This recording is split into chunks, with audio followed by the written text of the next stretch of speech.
Yakuza 0 is the dining at a new restaurant that just opened up. At first you think, this would be a good place. Then you eat the first dish and suddenly you're hooked.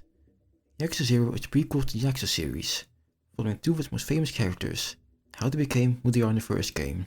It takes place during the economic boom of Japan, which where most people are as sharply dressed as they are.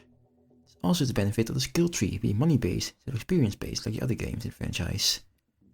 The Yakuza series is known for being unique in the sense that it has the ability to combine a crime drama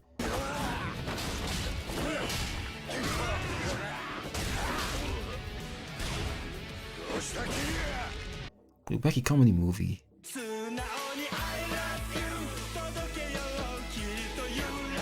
Go from shooting from a car on the highway, pocket circuit racing for hours. In this review I want to show why I personally like this game, why I recommend you should play it as well. You start as Kazuma Kiryu, member of the Yakuza working for a debt collector. Leads him to this decrepit, abandoned alleyway. This turns out to be the most important piece of land in all of Japan. At beating up the person with debt for spending too much on HoloLive streamers, Kiryu leaves the drink with his current friend Nishiki. But, breaking news, Kiryu begs for another kiss with Nishiki, and Nishiki is generous enough to... Wait, that's the wrong script. The news shows that the person Kiryu has beaten up was murdered, and he's now the prime suspect. On the other hand, we have the story of Majima.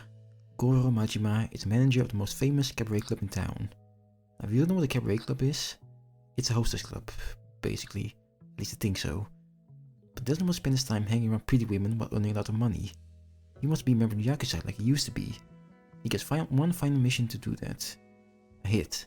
Something he doesn't like doing. Even though he is, you know, a member of the Yakuza. Both of these stories are both excellent in their own right.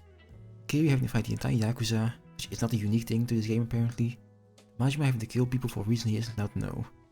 The main storyline isn't the only thing you get to experience throughout the game, because there are... First of all, I need to clarify that all these are optional things you can do. If you're not interested in writing postcards to a radio station, getting attacked by a random guy who hates Yakuza, then you can just speedrun the entire game. You can choose what you want to do, but anyway, back to the topic at hand. Substories are side quests that are spread throughout the entire world of Yakuza, which you will randomly encounter all around the map.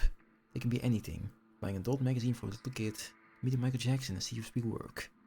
Side stories are a welcome break from the heavy story, but they also offer the benefit of making the world feel actually lived in. Everybody has issues, and you are the one coming to stop them. Finishing these sub-stories also unlocks a secret boss, who is the hardest boss in the entire game.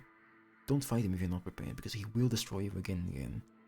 But there are two sub-stories which are above all of them, and don't have anything to do with actual sub-stories.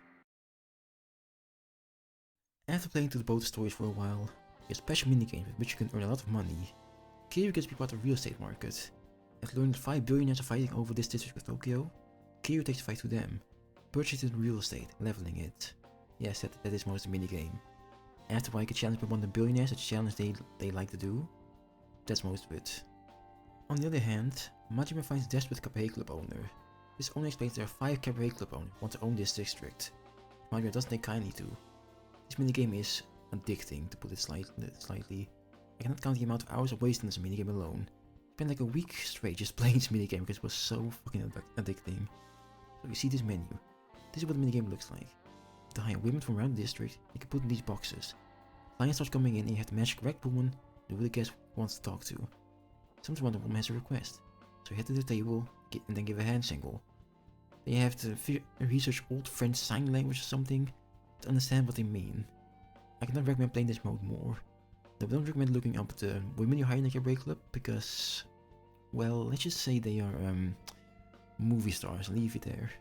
Both these modes unlock powerful fighting styles. Kiryu gets the Dragon style, which combines the best of all Kiryu style. Majima unlocks Mad Dog mode. It basically turns him into the madman he will become later incarnations. If these aren't to your liking, there are many other minigames you can play and enjoy. If you want to play the main story, sub-story, or the cabaret club real estate, there are many other things you can do. If you want to play chess, but like 50 times harder, then you have shogi. If you want to know how Mahjong works, I don't know why you would, but you can spend like 10 years learning that game. Then you have the arcade games, including a car arcade game and a motorcycle racing game. And probably more, which I probably haven't even discovered. Now, if that isn't even to your liking, you can go bowling, disco, or even karaoke. But in the world of minigames, there's one which most people spend most of their in-game time on, and that is... On the upper left corner of the map, you will find the best minigame the entire series had to offer, Pocket Circuit. You get given a free car and can buy new parts in the shop. After modding your car good enough, you get a race against 10-year-olds. This has honestly so much depth, it's unbelievable. This could literally make its own game. That's how in-depth it goes. You have to keep your speed under control, otherwise you will fall off the track and that's not good. You have to make sure your acceleration is good enough, otherwise you can't catch up with the other contestants. Then you have to keep in check that the car can handle the corners, it doesn't just fall off the track. You can literally spend hours in this game alone like I have. But at the end of the day, Yakuza is a beat 'em up, which means there is also... In total the game gives you 4 styles, with the 4th one being unlocked after finishing the cabaret club, and real estate games for each character. Here you get the brawler style, which is a basic style and not super good.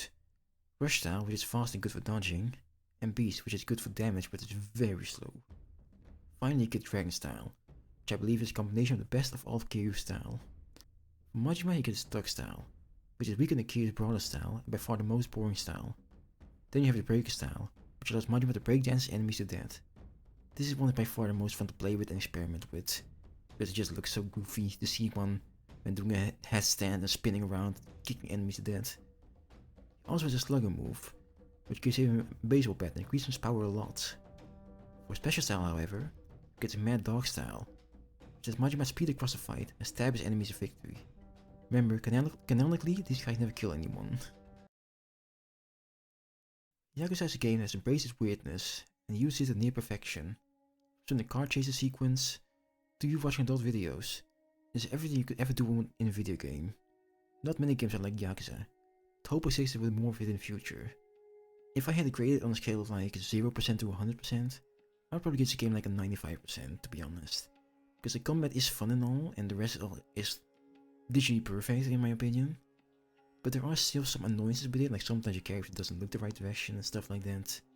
And other small annoyances like you can't do certain combos unless certain things happen, which is pretty sad. But anyway, hopefully you like this review. If you have any comments on how to improve in this review or something, please leave it in the comments below.